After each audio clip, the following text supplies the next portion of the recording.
Some leaders reside in ivory tower because it is comfortable and it is safe. Ivory tower is a great place to hide incompetence and to hide inexperience.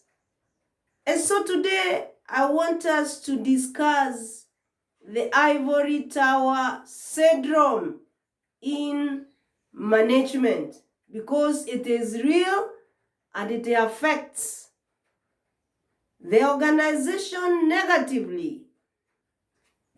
If you have not subscribed, hit the subscribe button.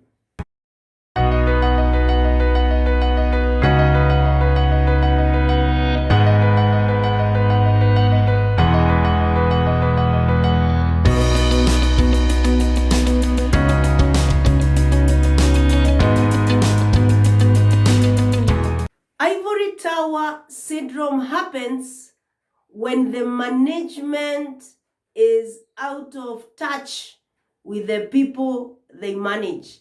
I'm sure you've heard people saying, hey, these guys are ruling from the ivory tower. I've heard people saying our manager rules from the ivory tower. Managers who rule from the ivory tower are disconnected from what is happening on the ground. Yani, kwa ground, mambo ni different, mambo ni tofauti.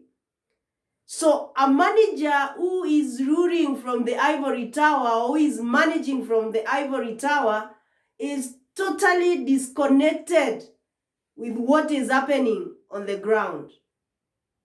And because of that, they are likely to make bad decisions. They are likely to make decisions that are not going to solve the problems and the challenges on the ground.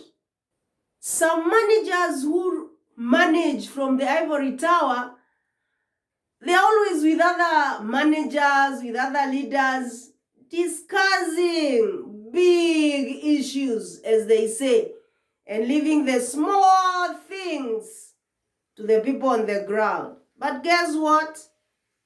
When you become disconnected with what is happening on the ground, you do not know at all the challenges and the problems your employees are facing, and therefore the decisions you make are not likely to solve challenges and the problems the organization is going through.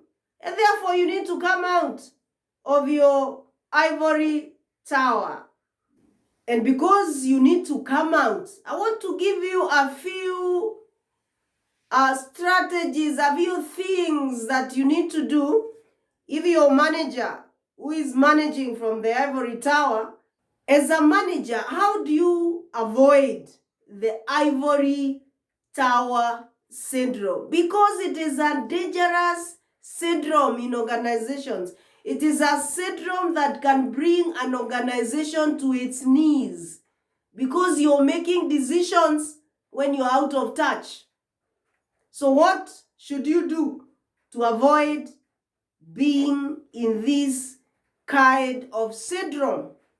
First thing that you need to do is you must always ensure you're physically present. You need to get out of your office and be physically present. Get to know what is it that your employees are doing.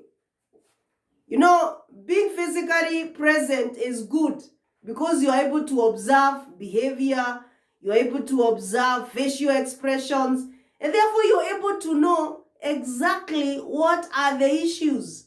Forget about emails, forget about, calls. Get out there as a manager. Get to know, what does your employee experience? What is it that they are experiencing, so that when they tell you, you actually understand. You have been there, you know what is happening. Second thing that you need to do as a manager to avoid this syndrome is you need to interact with your employees. You know, there are these kind of managers who never interact with their employees except in a meeting. You need to get out there, interact with your employees. Around and talk to your staff. Ask them, how is work? What challenges are you facing? Face to face, okay? Si kwa mtandao, face to face, ask them. Walk around. In those old days when I was in the university, they used to teach us about mpwa, managing by walking around, not to snoop and not to over-control the people, just to find out how they are doing. Yeah, sit down with your employees, listen to their concerns, listen to their problems, listen to their challenges.